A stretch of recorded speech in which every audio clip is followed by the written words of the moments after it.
today's September 11th. This is always kind of a solemn day in some ways, and there's a lot going on in our country right now, especially the past 24 hours. So it's great to be together in person with friends and people with some common interests to talk about how we can make kids happier and healthier. So thanks for joining us today. My name is Robin Shook from Children's Mercy and the Kansas City Healthy Lifestyles Collaborative.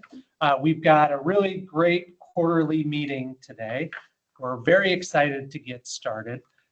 Before we do that, we're going to do about 5 minutes of just some networking. So how we're going to do it today is we would like you to go to another table other than the one you're sitting at, and introduce yourself to a person or a couple people and talk about you can talk about whatever you want. You can talk about the Chiefs, you can talk about the Royals.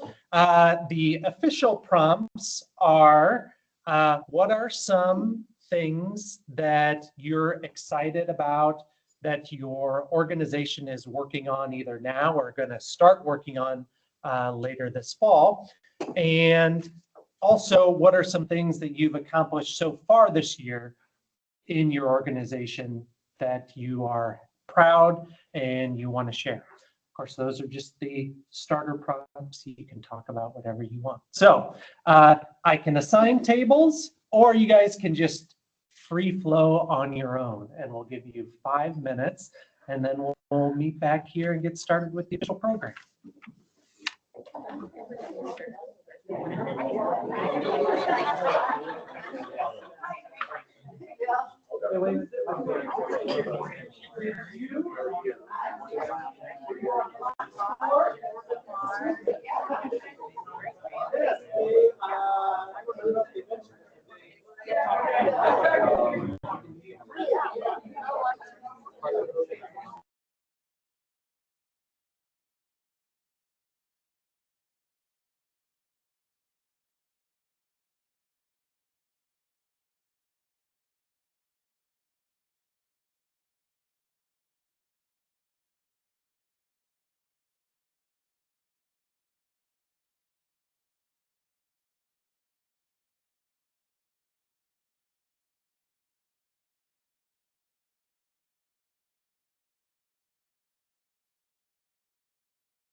with the formal presentation, but there is plenty of time later in the program and at the end of the program for you to continue all your conversations.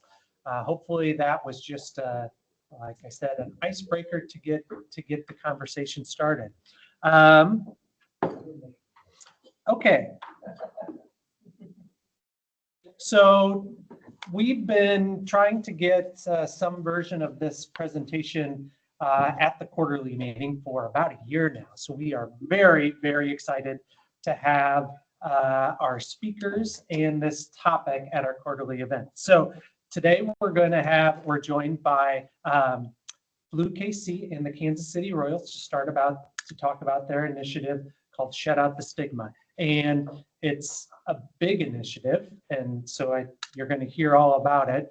And I think lots of people were probably involved. But today, luckily, we have Kristin and Tony that are going to lead the conversation. So Kristin Gernon is the Behavioral Health Manager, Program Manager at Blue Cross and Blue Shield of Kansas City. She has over 25 years of experience centered on supporting the behavioral health needs of children and families.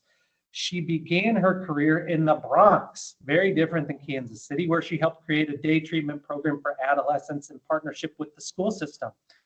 Now that she's back in the Midwest, she has held leadership roles in a variety of settings: managed care, child welfare, community mental health, and she is going through youth sports right now with her 12-year-old son and navigating this system herself.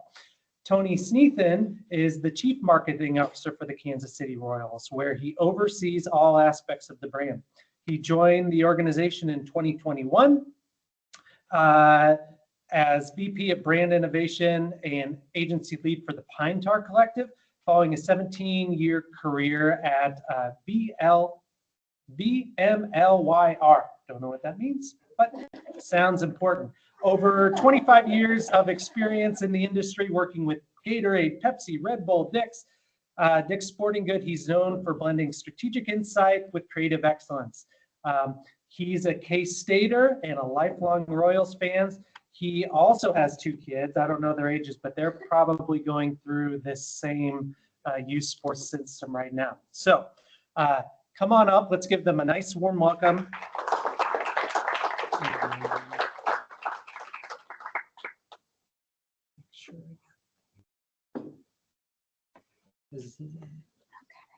All right. Clicker.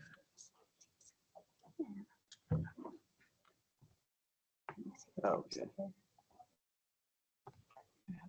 And then how do I escape out? Okay, cool. All right. Hi, Tony. Welcome to listen to me and Kristin talk about our project. And I wanted to take this as just a minute to kind of step back to how I got here, even in this room today. Being in the advertising world for 20 plus years, I was working on brands like Gatorade and Dick's Sporting Goods, as he mentioned. But you know, at the end of the day, like with Gatorade, I was selling sugar water to teen athletes. You know, that's truly what we were doing. And I didn't feel like I was making a difference. And when the Royals reached out, that was an opportunity to actually make a difference in the community, call home. Now, of course, I loved the Royals, so that part of it was really nice. But knowing that the Royals had a platform and kind of an obligation to make a difference, that's what really intrigued me. And then understanding that they had a desire to really make an impact in the community and be thoughtful with the approach. I think one of the first tasks that I was given was to look at our partners and say, okay, we go from a sponsorship to a partnership. Sponsorship in this world is typically just handled by a menu saying, I want billboards, I want home plate rotationals, and it's just kind of a check the box. There's not a lot of thought that goes into it. And to me, there's a huge opportunity to look at the synergies between both brands and where we align. Well, youth sports and kids and the future of our community, we both align on. And, you know, so when I arrived in 21, they were actually, Mitch, how long were you guys doing Shut Out the Stigma? for? About 2 years. Yeah, so it was already in the works, and we were using some of our players, we were using our broadcast team, people that were willing to open up and talk about what mental health was to them and how they struggled with it. And it was fine. But I felt like we were just scratching the surface on something that could be more impactful. They kind of came across, and this is where you have to be careful in this space with mental health, and Kristin can speak to it better than me, is that it doesn't come across as too PSA, because I think it turns into kind of white noise. And really, if you don't even give them the tools to do anything with it, what are you really saying? And so when we met, we decided, let's dig a little deeper and try to discover, like, what are we trying to do with this program from a short-term and long-term perspective. And so with that, you know, we decided to focus on the youth. And this year, or the previous years, it was really focused on the adults. And I think we've done, as a country and in the world, done a great job of really shutting out that stigma of, like, it's not okay to talk about it. It is. And I think we've done a really good job. But I think the area that I'm concerned about, and I think all of us, we know people that probably are in the situation with kids. There's some trouble there when we look at our youth and the pressures that they're putting on themselves and we're putting on them. And so with Shut Out Stigma, just as a umbrella, this is a place that we want to reach out. We want to raise money for and build awareness for the struggles that we're having with mental health. And most importantly, we want to give them the tools to actually walk away and do something with it. And so we're going to walk you through a couple of examples of how we brought this program to life over the next 45 minutes or so. And yeah. All right. So as Tony mentioned, Blue KC and the Royals are very committed to the well-being of our young people.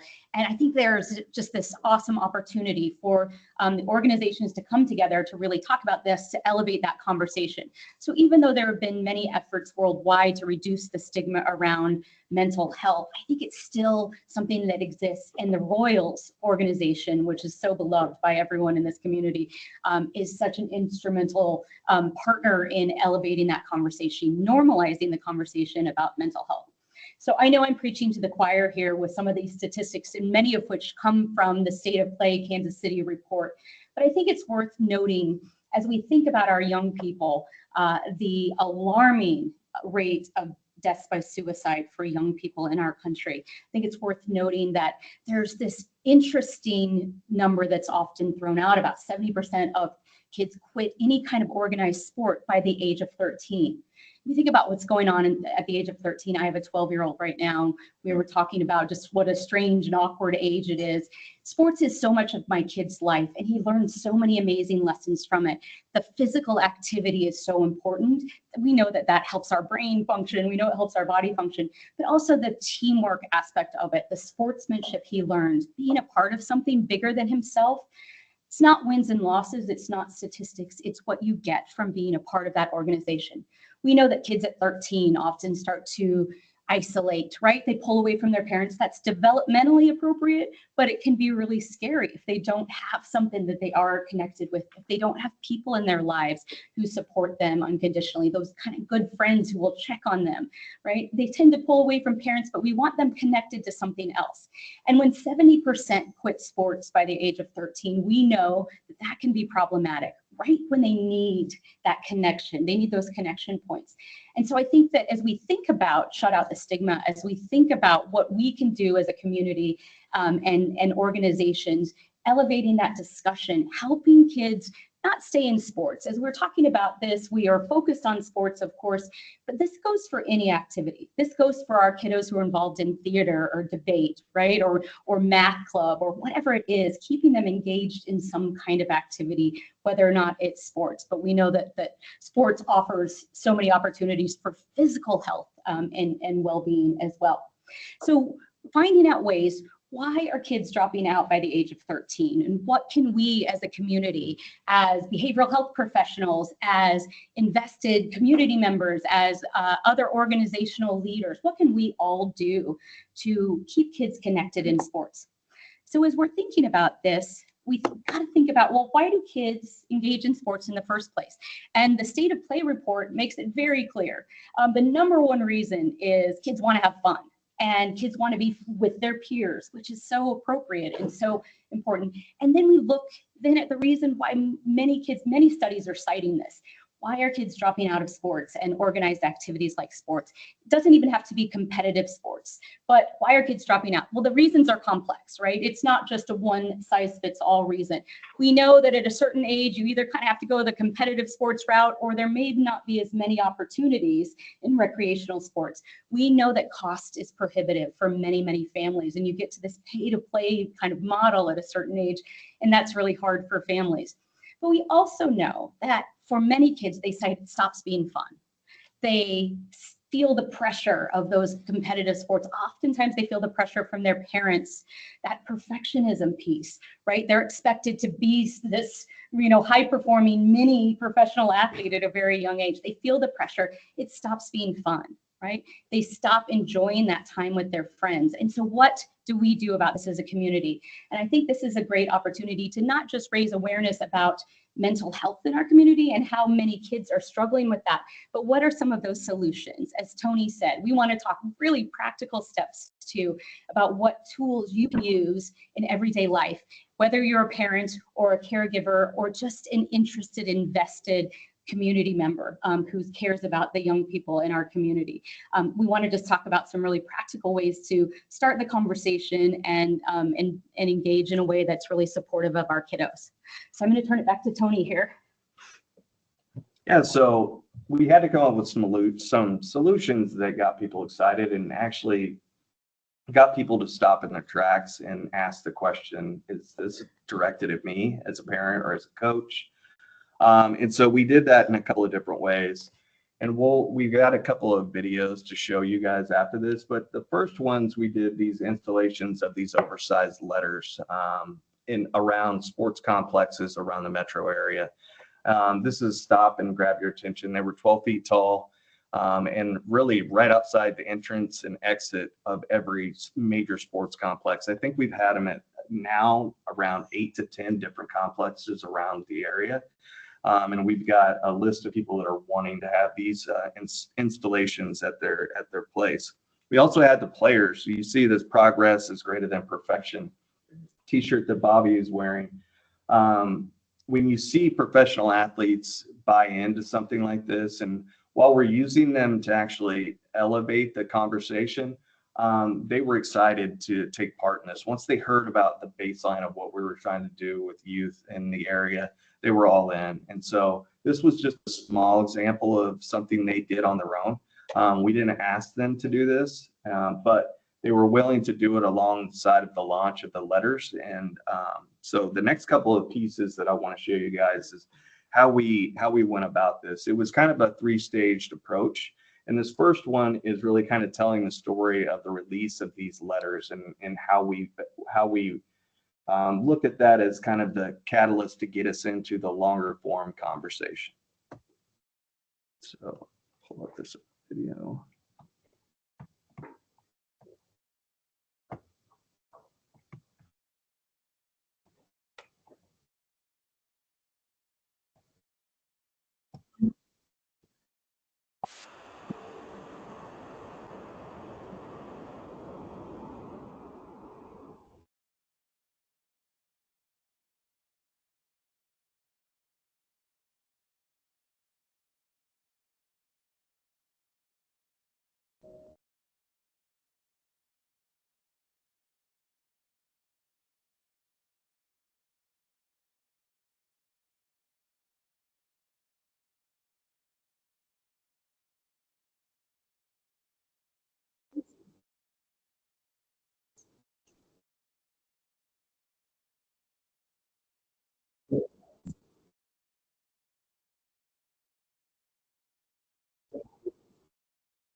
So a little anecdote with this. This is a pretty personal project for myself, as I was honestly part of the problem.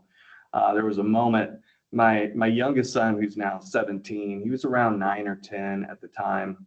We were going to a baseball tournament. Everything was fine. I was coaching.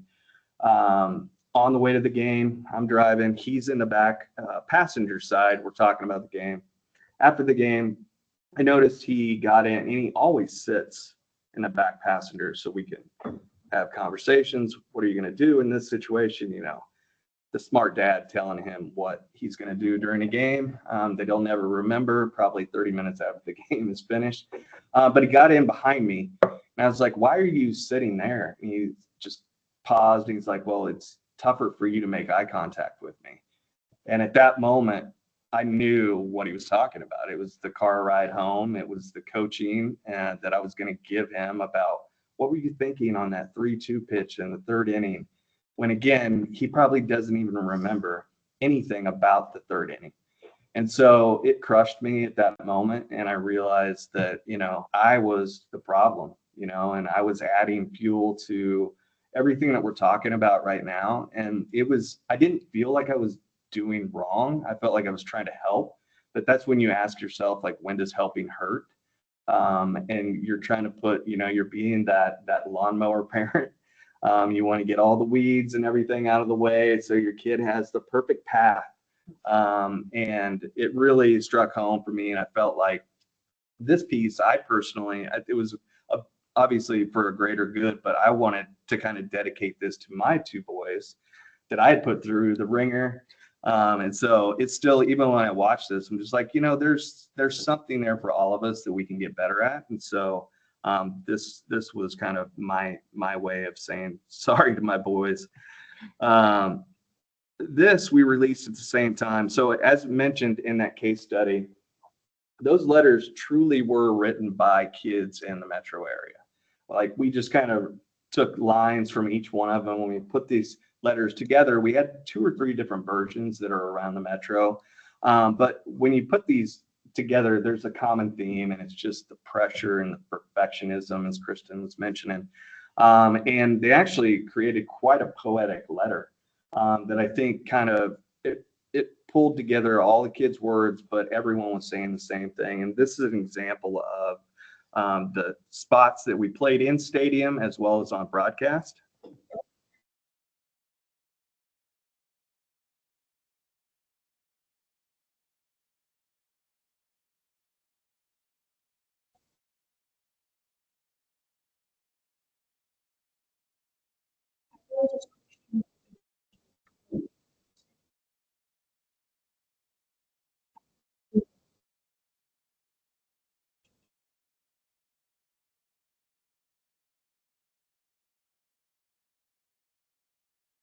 So that, getting back to letting the kids have a voice, I think, you know, we've talked about even how do we extend this campaign, and there's a really unique point of view that I think we haven't truly unpacked yet, but I'm kind of showing you guys a peek behind the curtain, is the idea of after a game, imagine if you get in a car and the parent said, "How did I do?" to the kid. And we completely flipped that whole narrative of the kid saying, "How did I do?" And then the parent, like, "Am I doing better? Or am I cheering? Am I, you know?"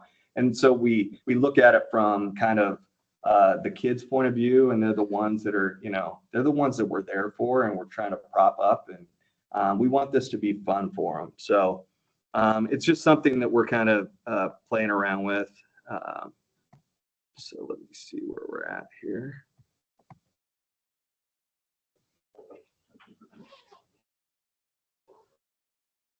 So what this led to was, the overall plan was to create a long form piece, something that we could really unpack.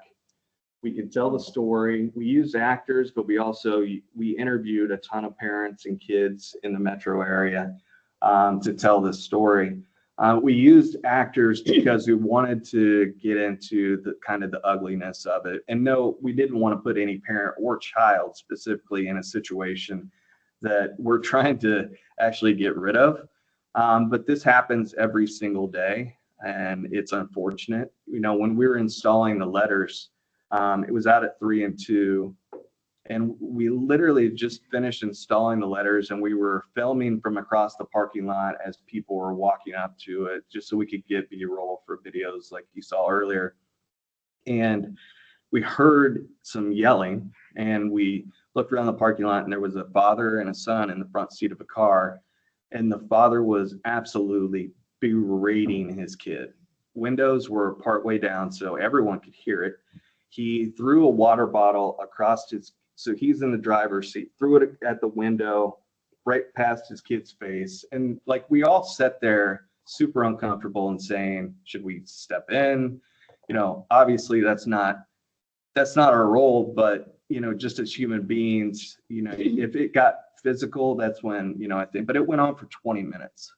And it was disgusting, and it was something that you just want to say, this is the problem.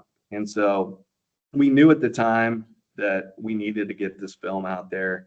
And we had a launch downtown at the B&B theaters. It's kind of a red carpet event for anybody that was involved in it.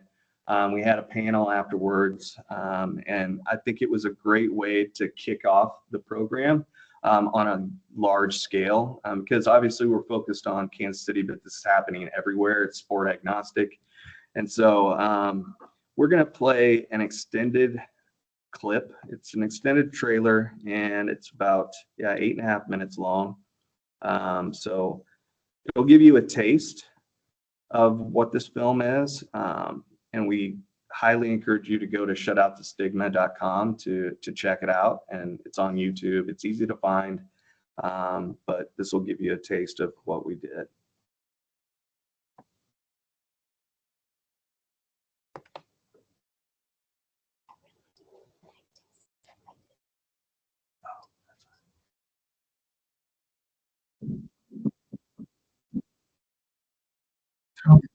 I did not name this kid.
So again, I encourage you all to go out and watch. It's about a 45-minute documentary, and it kind of shows 3 stages, ending with, the tools on how to be better, and kind of pointing you in the direction. But a lot of these kids, they poured out their heart and souls. I mean, the kid that talked about, trying to kill himself, he's my hero.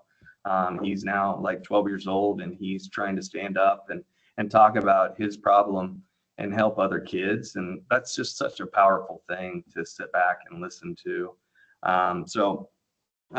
Very impactful. And let me pull this up. Immediately upon launch, we had a good PR plan, but it's more about word of mouth than anything. And so getting in the right people's hands was important. MLB Network wanted it immediately.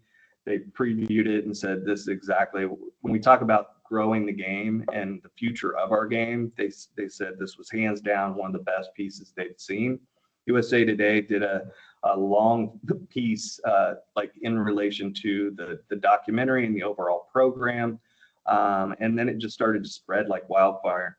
We actually, this isn't why we do it, but, it got recognized on a global scale when it comes to awards. When you look at Emmys and Clios and things like that. Again, that's not why we did it. The way I look at it is just more people that are getting eyeballs on it. So the jury that actually had to watch all the videos that are submitted for different categories, there's a chance that they may pass it on to somebody else and say, oh my gosh, I know my neighbor is dealing with this. And so it just creates this kind of ripple effect. And that's truly what we're looking for. So I'll hand it back over to Kristin. So we're always thinking about what the next steps are. How can we continue to communicate this message? How can we continue to make this film make an impact? So to that end, one of our partners created a curriculum. It's online, it's completely free. We encourage you to go on there and spend some time with it. It's very thought-provoking. It encourages us to reflect on our own experiences as children, whether we played sports or engaged in other activities. It encourages us to think about the purpose of youth sports and what's working and what's not working. But I think that deeper dive personally, I think was really impactful for me. Thinking about how I engaged in activities and how my parents responded to that. I had parents who were fabulous supports, but they had the car ride home thing, and I dreaded it no matter what the activity was. I just dreaded the post-game wrap-up analysis at the end of any activity that I participated in. So it helps us to think about and to recenter ourselves around, these are young people, these are children, and this is about building them to be successful human beings, not to be professional athletes, and to keep that centered. So there's part of the curriculum that's focused on parents, part of it's focused on coaches, and part of it's focused on young people, asking questions and encouraging that dialogue. And our hope with the curriculum is that that teams will do this, that club organizations will encourage and push this out to parents, and that parents will engage in more dialogue with their kiddos or caregivers. Any invested adult, though, can participate in this curriculum and try it out. So we encourage you to take a deeper dive after you watch the documentary in full, and spend some time really letting it sink in and thinking about these questions. Oops, I'm going the wrong way. There we go. Okay, do you want to talk about the curriculum outreach, or is that, do you want me to do that? Yeah, go ahead. Okay, so among the things that we are doing as a partnership to try to expand the reach, as Tony said, this is about word of mouth, this is about a ripple effect, but some of the organizations on here have taken interest in this and adopted it and shared it more broadly with their communities. So as you see, we've got a global reach with this. The reception, as Tony said, has been phenomenal. Everyone I've shared it with, I've got some family members on the East Coast who are involved in professional sports who have taken it and have really embraced it and really find it to be impactful and meaningful. So we want it to go to schools. We want it to go to club organizations. We want it to impact at every level of sports, from professional down to our youngest peewee sports. Anything you want to say about the curriculum outreach? I think one of the kind of eye-opening pieces for me was when the Olympic Committee out in Colorado Springs reached out and wanted us to come and be a keynote speaker for a 3-day foundational piece that they were doing, and wanted us to talk about this whole entire program. I'm sitting, even prior to getting up on stage, I'm sitting at a table with gold medal winners, and they're talking afterwards. They talked about this piece. We showed the entire film that day, and to see the impact that it had on that level of athlete, competitive athlete, I think spoke volumes to the power in this piece and what we can do with it. But knowing, so it was the desire for more, and knowing that we need to continue this and not let it, back to the very beginning when I talked about being a PSA, we have to make sure that it's far beyond that. And to Kristin's point, like giving them the tools, like the curriculum, having a place for people to go to get answers. And that ultimately is where we're at today, is trying to discover how can we continue this in a unique way, and not get washed out in all the other conversations that are out there. So this is you. So this slide just talks a little bit more about how many people have accessed the curriculum, how many people have interacted online on social media with the postings around this, and how many people have attended group watching sessions, and that sort of thing. So again, what we're looking at, and part of the reason that we're connecting with all of you, I know we're preaching to the choir here, but we would love to see a ripple impact from today. We'd love to see a ripple impact from this group. Schedule a watching party, watch it yourself. I encourage you to watch it yourself first, because I've not made it through the full documentary without crying yet. So you might just want to be prepared for that if you're hosting an event. But we want to see the ripple impact, and this group is a phenomenal opportunity to communicate this message and to share this more broadly with people in your own life and your professional organizations. So what can each of you do? So some of the things that we know for sure, that overscheduling is a challenge for young people, that it can overwhelm them, can make them burn out of sports really quickly. So make sure if they are scheduled to do lots of activities, which is a great way to stay engaged, as I said before, that you're also scheduling in that rest and recovery time, that you are also scheduling that downtime for them. Make sure that they have plenty of downtime. There have been lots of studies about sports specialization too early. And when kids specialize in sports too early, drop it down to one sport, maybe they're just interested in all sports, but they have to prioritize one, that can lead to poor mental health outcomes. And so allow some sport sampling, right? So maybe they play one sport competitively, but you want them to try out a number of other things. Great opportunities for doing that on a small scale, even if it's just you and your family going out and playing pickleball, or going out and doing something in one of our parks. And resist that emphasis on outcome. We have a tendency to look at wins and losses and statistics of our kiddos like we're analyzing the NFL game, right? But celebrate that effort, celebrate their physical activity, celebrate how they didn't give up, their perseverance, right? Those are the things we want to celebrate more than outcome. We can't always control the outcome, but we can control the effort we put into it. So celebrate when you see your kid working hard, staying committed when it gets difficult. And be mindful of your own perfectionism and maybe some unrealistic expectations that you have for your young person. A lot of times we have parents who are athletes themselves at high levels, and they have a really high standard, and they expect perfection, or they expect a higher level of performance. That's the pressure that our kids often feel. Parents want your child to live out their dream, right? And it may not be their dream, and it may be too much pressure for them. So keep that in mind. Keep that perfectionism in check. Perfectionism really robs us of the growth and learning opportunities that come with sports. And it also robs us of the joy and the fun of sports when we're focused on that perfectionism. And each of you probably in this room, again, I'm preaching to the choir, but tune in, understand, learn the signs and symptoms of a young person who's having a mental health challenge of any kind.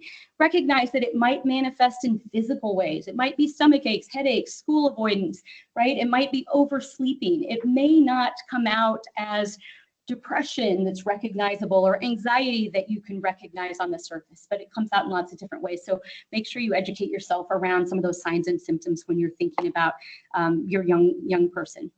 So here's our call to action for each of you. I encourage you to watch the full documentary.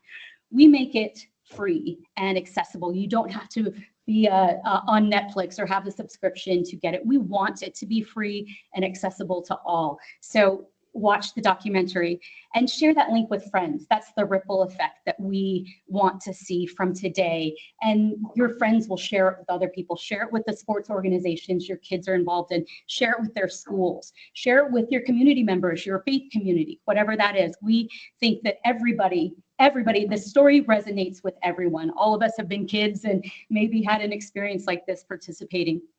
Then take that free online course through the Shut Out the Stigma website. I encourage you to take some time to really think about it and use the questions in there and your own thoughts and responses to spur conversation with the other parents you engage with the other professionals you engage with. Explore that our Shut Out the Stigma website. There's a QR code on one of the handouts that was by the registration table too that will link you to the Shut Out the Stigma website. There's more on there. Ryan Lefevre has some great videos on there talking about stigma and talking about his own experience with mental health struggles. Very compelling information on there and links to these other pieces. There are some conversation guides on there as well. So maybe you're the parent who's in the habit of doing the post-game wrap-up NFL style on the way home from practice or on the way home from game, and you're just not sure what to say otherwise. So there are some conversation starters that will help guide your conversation to start to shift the narrative away from this constant analysis of performance and constant pressure, looking at how somebody did, the wins, losses, and outcomes. So use those conversation guides. Some of them are looking at how to ask open-ended questions. That may not come naturally. You may ask very closed-ended questions like, what did coach say? Or how was this aspect? But if you ask open-ended questions like, tell me how you feel about your performance. How did the team? What was the morale of the team? Tell me what people were saying after the game. Things like that will open it up more. But I think it's fair to also think about that car ride home from practice or from a game as kids want to pivot. They don't want to dwell on what just happened. They're ready. They're thinking about the birthday party. They might be thinking about homework. They might be thinking about the next activity they want to engage in. They don't want to overanalyze it. So let them pivot. Let them guide the conversation. If they don't bring it up, don't bring it up, right? If they do bring it up, ask them those open-ended questions like, well, what do you think? Tell me more about that when they start to talk, to just get them talking. And as you think about, I'm a parent, I do a lot of driving back and forth to the fields. I think about all that time. Kids grow up so fast, and I think about the opportunity that presents itself, as much as it feels like a drag sometimes. That is an opportunity. You get their undivided attention in the car for that short period of time. Ask them about all the other things too. Ask them about who they are as a person. Ask them, get to know them at each different developmental stage of their life. That's so important to understand who they are, how they're thinking about the world, how they're thinking about peer relationships. You're going to listen for things like, are they being bullied? Are they being included? Right? Are they struggling with the coach's reaction to them, right? How are they responding to that? You want to listen for all those cues, and it's not just the words they say, it's their affect, it's how they are, how they seem, right? And your heart's going to tell you that. Your ears are you're going to hear what they say, but your heart's going to tell you if your kiddo is struggling. So make sure you're presenting opportunity for them to share all the things about their day at school, at home, with friends, so that you can listen for it. And that listening piece is so important. We have a tendency to, gab back and forth, but that listening piece is so important. So I would encourage each of you to watch the documentary and also to consider organizing a watch party so that you can spread this message, so you can be a part of this ripple effect and host a discussion afterwards. Right? Talk about it. Use the questions from the conversation, from the curriculum, to guide some conversation at the end. Elevate the conversation about kids' mental well-being, how important this is, and how this can be an avenue for better supporting our young people's mental well-being. All right. So Yeah. Questions?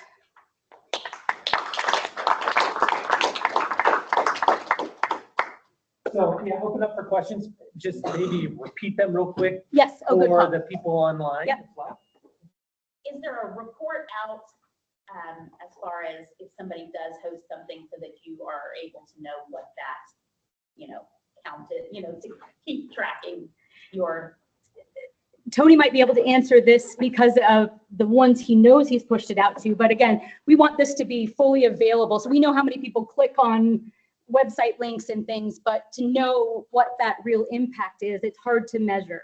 So we're hoping that, but we're looking at a way that maybe we could have people register, we can give them questions and materials. But again, that's kind of a peek behind the curtain that we might do. Yeah, we're definitely tracking everybody that views the documentary, that pulls down the curriculum, what pieces they're looking at on the website.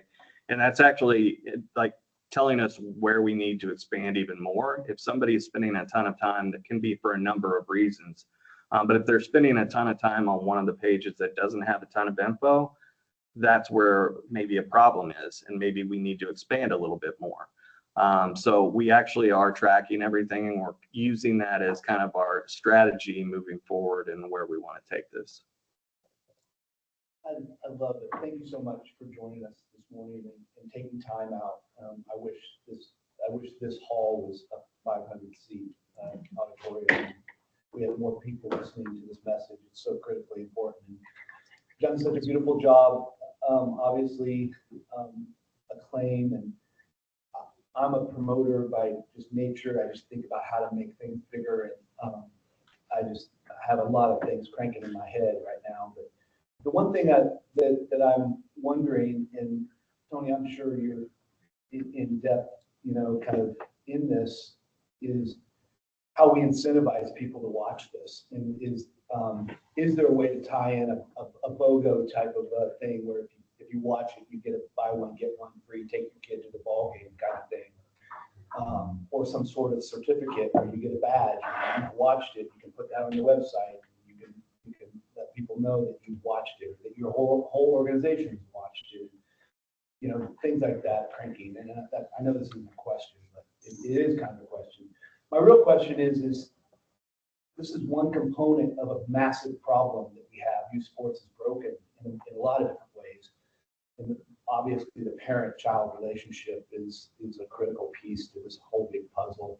The coach-player relationship, the way we structured costs, this specialization you touched on, this idea that kids need to get into travel ball so early, and all of these other aspects.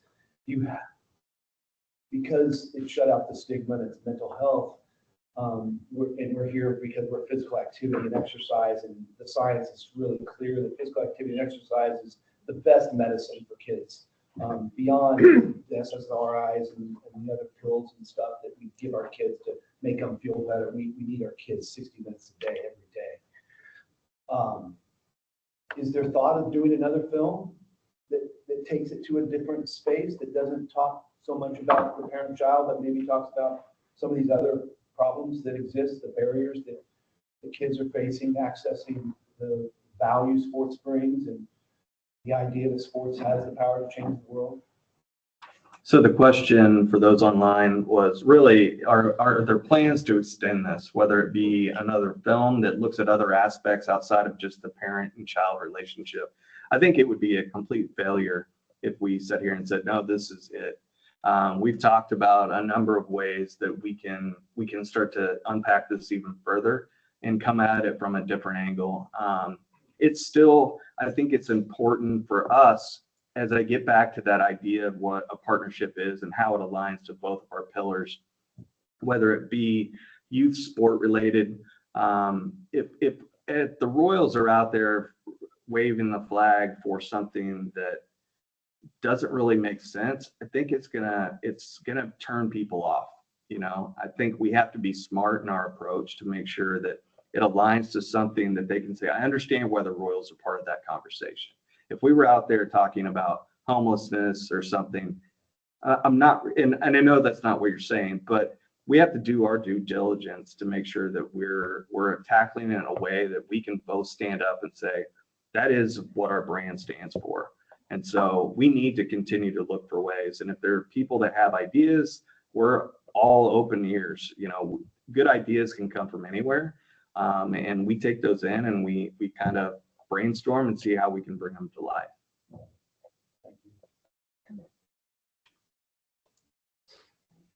Has the film been translated into different languages?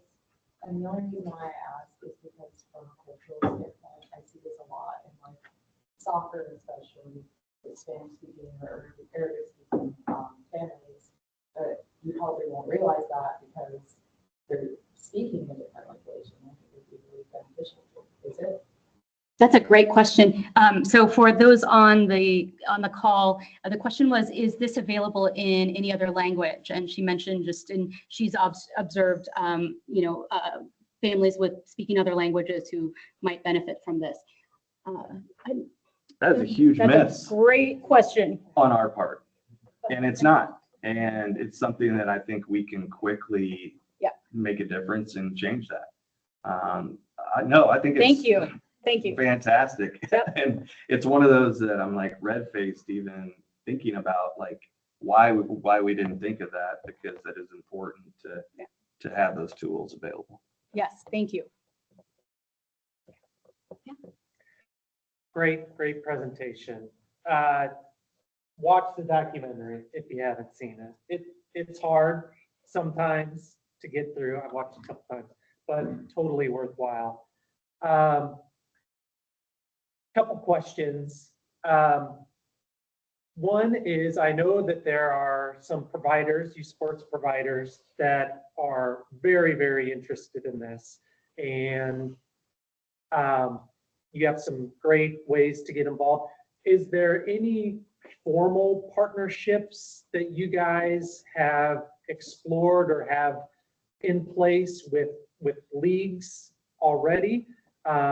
And are there other opportunities to get involved in like a formal way for providers other than just going onto the website on their own and doing things? Yeah. So the question for those online, are there any formal relationships in place with whether it be leagues or other organizations to actually get the word out? One, and Chad in the audience can probably speak better to this. One thing that we're working with is we're working for the council of all of the athletic directors in the metro area to make this a mandatory viewing experience for every sports season, to kick off that season with the parents and children or the kids on that team, just as we start the season to kind of set the tone. And so for me, that's a huge first step. If we can make that a part of the curriculum and just kind of, when you sign the waivers, that's part of the sign the waiver night, the parents kid kickoff, you watch the 45-minute doc, and it kind of sets the tone for the expectations. And so that is one piece. And Chad, I know that we've spoke to a number of other organizations. Yeah, we've had 2 youth league organizations, 2 of the biggest in the metro. 3 and 2. 3 and 2, and then NKCA, the Northland. And the 2 directors that represent each of those 2 were very engaged with getting this documentary out there. It wasn't required or mandatory, but they blasted out to their parents and all the youth coaches, hundreds of individuals. And there was some incentivization to it where the Royals would step up, thank you, and did some donating of tickets and sports swag for everybody who went through the documentary, and then the curriculum post documentary. Everyone who completed it went to a drawing for some tickets, but there was some decent participation there. Clearly, we've seen and we're shown that, okay, the documentary is 45 minutes. Everyone's time is precious, but then the curriculum, we shorten that possibly because we understand that an hour and a half-ish of people's lives is a lot to ask of people. So we're looking at ways maybe shorten that curriculum documentary piece, but we have engaged with 2 of the major youth sports leagues in Kansas City. Yeah. Can I ask a question? Tony, Kristin, with this concept, and it's in the documentary later, and I've watched it a couple times, transactional versus transformational. I know, Tony, I think you speak on this in the documentary in one of your interviews. Just expand on how that is part of potentially the problem as a parent and a coach, and where those two align in the Shut Up Stigma program, the transactional versus transformational? Yeah, for those online, the question surrounds the idea of transactional versus transformational. I mean, that goes beyond coaching. That's in your everyday life. And I think a lot of the issues that we're seeing right now is that it's very transactional. It's based on results. And it's that moment and you're reacting to that result. Transformational is the long-term conversation and the progress that happens over that time.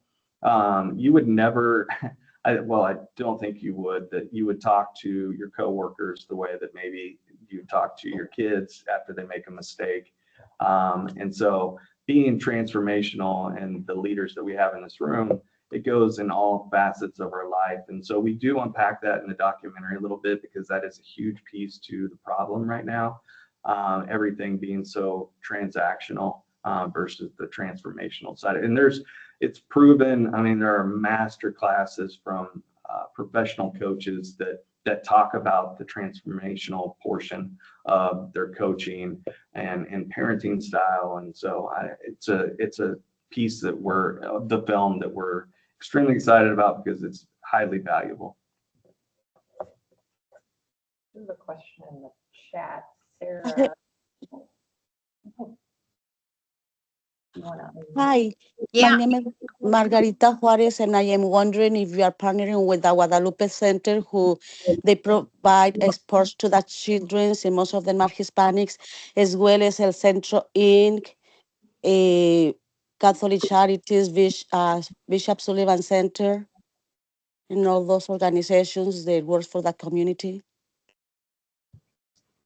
So I think everybody would have heard the question, but those are great suggestions. And I think that there is an unlimited opportunity to engage with some additional community partners, and those are great suggestions. And I think, we'd love to hear some additional ideas from everybody here about organizations that we maybe haven't tapped into yet. So, and obviously given a couple of those that you mentioned, we want to make sure we figure out the documentary in other languages as well before we push that out. So yeah, and I just put up both of our emails on the screen. So if you have specific questions and you want to engage with us, feel free to reach out. We may not individually have the answer. Thank you. We know somebody that will, and so we'll do our best to answer those questions.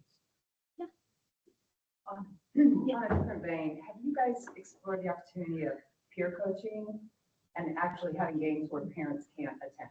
The most fun my kid ever had was when he joined rec, and then their friend coached him, and we couldn't come. And they played. They have a lot of fun. There are organizations that actually, I mean, even locally, they have leagues that are based in that form. We haven't discussed it as part of Shut Out the Stigma, but that doesn't mean that that's not an option. I think raising awareness around that, because there's a lot of people that don't even know that exists. And I think even getting awareness around that is a step in the right direction. But I've been to those as well, and they're fantastic. Everyone is so much more loose. They actually have fun. They're not looking over their shoulder into the stands. So that's a great thought. Just a little anecdote to that. I had a 3-on-3 basketball tournament at home field in March, and had 52 teams.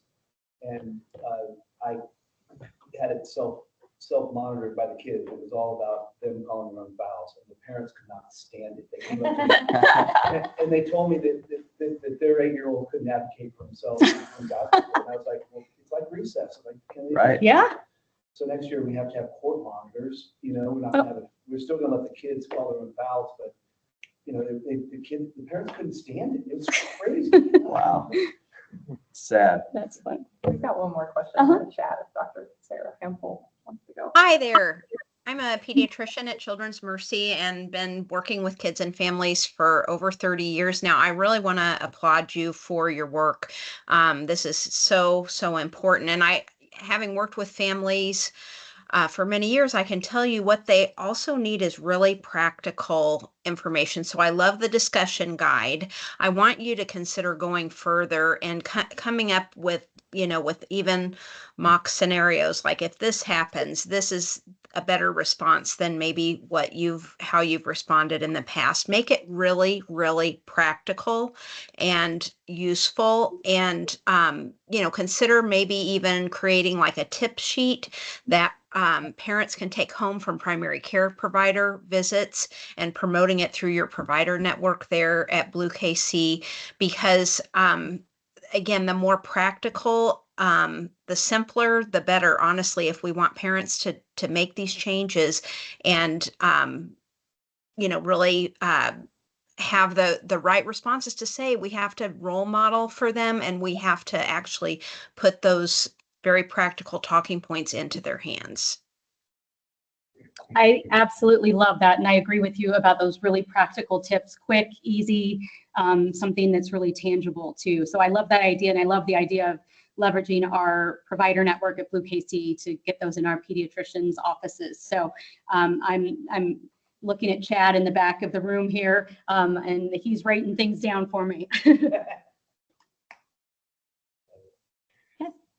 This has been a great conversation. You'll hang around a little bit after the program as well for individual questions. Thanks for sharing your contact information. Maybe just to wrap it up, one of the things I've learned through kind of 2 years working with the Aspen Institute was putting the child at the center of everything. And you mentioned it, Tony, you had that comment about in the car ride home, asking the kid how you did as a parent. And I was watching the documentary again yesterday, and there were some it looks like real game time footage of some coaches and kids, and they're kind of hard to watch sometimes. But the happiest moments of the kids were when there were no coaches or parents, and the kids were goofing around. I think after a volleyball game, they were making faces for the camera. And I think that I don't know if I have a question, but maybe just as a positive way to end this, putting kids first is probably one of the most important things we can do, or putting kids at the center of this. I think the sports experience. There's one line to walk away from. If there's anything you take away, is like, just remember, I think the easiest thing to say to your kids is, I love watching you play, or I love to watch you play. If you start off every conversation like that after a game, then that sets the tone for what's next. And just saying those few words will change the entire relationship you have with your kid. So it's a great way to end. So great. It's great. Yeah.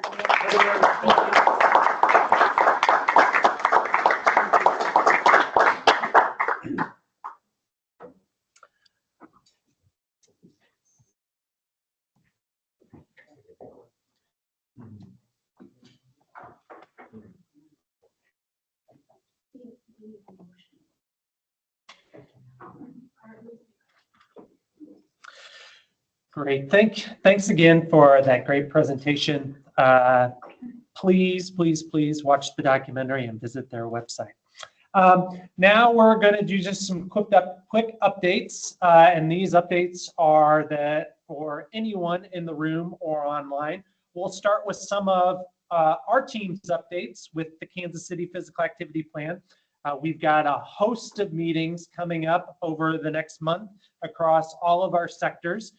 You can see them all on the screen here. You can also go to our website, kcphysicalactivityplan.org, and you can join the Join Us tabs, or Get Involved tab, I think is what it's called. And you can find all of the meetings and how to join those meetings. I will just note there may be a lot of people here interested in our sports sector meeting. It's a great way to get connected and have conversations with other individuals who are involved in youth sports. We just had our virtual meeting yesterday. We have those Wednesdays, whatever the third or second Wednesday of the month. So our next virtual sports sector meeting will be Wednesday, October 8th at noon. And the school sector meeting is actually, the next Oh. one is later today at 1 Oh. o'clock. if Oh, anyone okay. is interested. Okay, school sector, oh, okay. There's one today, September 11th at 1 o'clock. The next, we do have a second sports sector meeting that's a little bit more informal in nature. That's towards the end of each month, so that'll be on Tuesday, September 23rd at 8 a.m. at Pitchside Coffee, and we'll have another slide that talks about that in just a second. Staying on the theme of sports, one event that was about 9 months in the making was our Kansas City Conversation on Youth Sports that we hosted on August 19th in partnership with the Aspen Institute. This was kind of the capstone event to our 2-year partnership with the Aspen Institute. We held it, some of it was actually right in this room. And we had over 130 coaches, nonprofit leaders, and other youth sports advocates here, where we talked about the findings from the State of Play report and how to move some things forward. So, Sheila had the great comments about having more recreational sports activities for kids.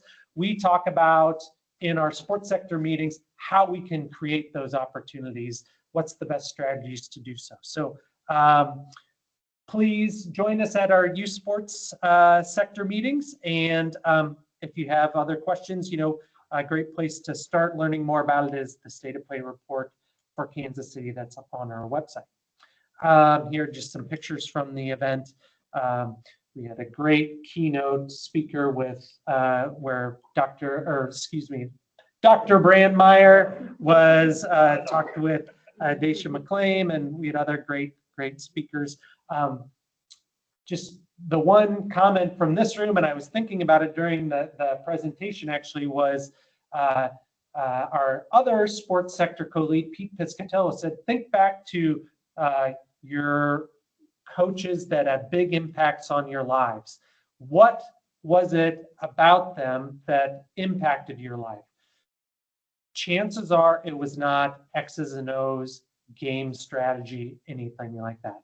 It was the other parts of their involvement in your life, which is what made them so powerful. And I think that just aligns with what we heard earlier today as well. Okay, so our next sports sector coffee meetup is Tuesday, September 23rd, 8 a.m. at Pitchside Coffee. That's on 1819 Grand. It's owned by a bunch of KC current players. So I went there last week. They make a good latte. So hope to see you there. Bill is our co-lead for the sports sector. Any other sports sector comments that you want to make? No, I feel like this is not a sports sector meeting, so I don't want to keep dominating the energy, but we are excited for all of you to join us. You don't have to be a part of the sports sector to come to our coffee or to come to our meetings. We're all about using sports to make kids better. Great. Well said. All right, so now we'll turn it over to others, either in person or online. Are there any updates that you want to share to others? Events you've got coming up, big projects that you're working on, recruitment for other events?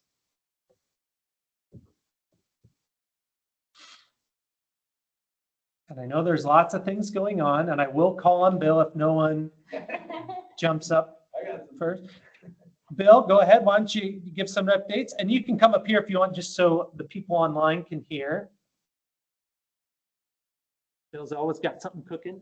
Not afraid of a microphone. I'll sing if you let me. So I'm in the middle of a 60-day, 60-minute-a-day fitness challenge. I turned 60 in August, and Big Brothers and Big Sisters turned 60 in August, and so did Barbie, by the way. And I'm a big proponent of 60 minutes a day for kids. And so this Big 60 challenge that I put out there to the Kansas City community, really mostly followed by the people that know and love me, is a fundraising effort to bring attention to funding kids into sports. We're raising money for our game-changing grants, which are micro grants that we give to individuals that we trust that will use that money to pay for a child to play sports that can't afford it. And our partnership with Big Brothers and Big Sisters has been a proving ground for that pilot, for that idea as a pilot study, where we are using bigs to identify needs within their littles' lives where they can't afford to access sports. And we pay for either the equipment or the facilities or the interaction with a coach to get them trained so that they can participate and use sports and make their lives more just better, holistic, more, engaged. We're also doing about a 250 kid golf lesson at Top Golf on November 9th. It's called the Blasters. We bring kids from Boys and Girls Clubs. It's great to have Wayman here this morning, and our partnership is only growing. But the Blasters is all about bringing high-level golfers into kids' lives and giving them a 2-hour experience to swing golf clubs. We partner with all different organizations to bring kids there. If you have a group of kids that would like to come and have a really great celebration and learn to swing a golf club, just contact me and I'll help them get involved. It's a free event for kids, and then that night we do a corporate event for fundraising. So that's called the Blasters. It's Chiefs Bye Weekend, November 9th at Top Golf. So. Great. How many days are you into your challenge? Today's 11, so I started September 1st, and I'll go through October 30th. And I'm looking for people to walk with and work out with. So if someone wants to put me through a workout, just contact me. And I've been to City Union Mission 2 days ago, where I walked around parts of the city that no one wants to see, and I got a tour of their facilities, and it was amazing. I walked in different parks across the city, and I'll bring attention to those parks for the Parks and Rec to just build up how special are these outdoor parks that we have. And then I'll be going to schools and working out with kids. Tomorrow I'll be at Greytown Central Middle School doing recess for 6th, 7th, and 8th graders that they've earned because they've stayed off their phone throughout the week. And I'm going to put them through some sort of fun exchange of jumping up and down and dancing. So we'll see.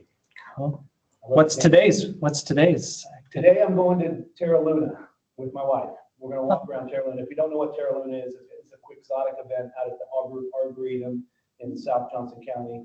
And they light up the forest, and we have dancers and music. And I'll be walking around for an afternoon. And it's kind of that's kind of a down day, but it'll be a date night and a walk. Yeah, it's awesome.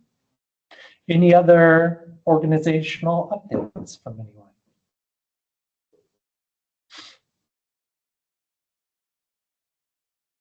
Anyone online? Everyone's bashful. I know everyone's doing great things.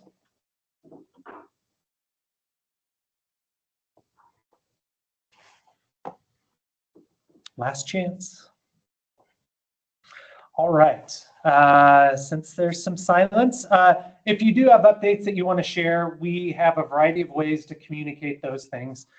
We do a monthly newsletter that we send out to our entire mailing list, which is 1,100 people or so. And then we can also share out information to each one of our individual sectors. If you have something that just, for example, early childhood providers might be interested in, let us know those too. Okay.